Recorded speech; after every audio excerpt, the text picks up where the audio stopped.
There is a biological inheritance that comes through ancestral oppression that affects your DNA in such a way that you respond to things differently that you didn't experience. Maybe you walk by a pool of water, you can't stand to put your head up underwater, and maybe one of your ancestors drowned in the water and you can't even remember it. But the cells in your body has a memory.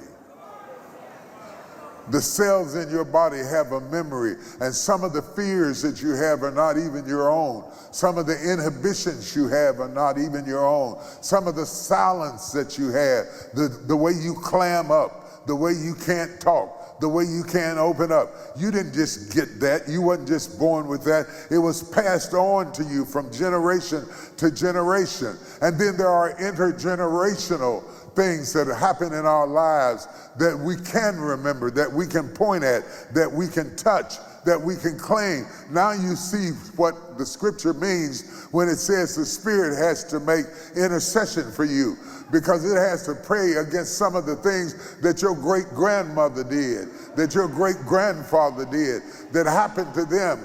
They were hung by trees. They were crucified upside down. Their legs were cut off. You went through all kinds of things, all kinds of traumas. When they first started studying this, they were studying it, studying the Nazis and studying the effect of the Nazis on the Jews in the Holocaust. And they'd have the Jews' great-great-grandchildren who were not in the Holocaust were still reacting genetically as if they had experienced the Holocaust, because there is a memory bank that passes down.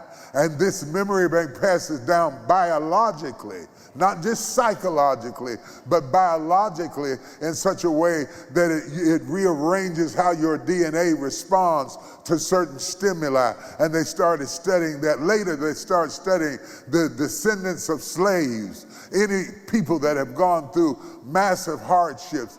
So some of the things that you wrestle with, you're not wrestling against flesh and blood, but powers and principalities. You're wrestling against things that you don't remember. No wonder we don't know how to pray for things as we ought, because some of the things we need to pray for, we can't even remember. But the Spirit itself searcheth our hearts and searches our spirit, and he that knoweth the will of God maketh intercession for us. See, the Spirit is the only thing eternal enough to pray for your past, your present, and your future all at the same time. With one sweep, he can move it all out of the way, because he's God all by himself.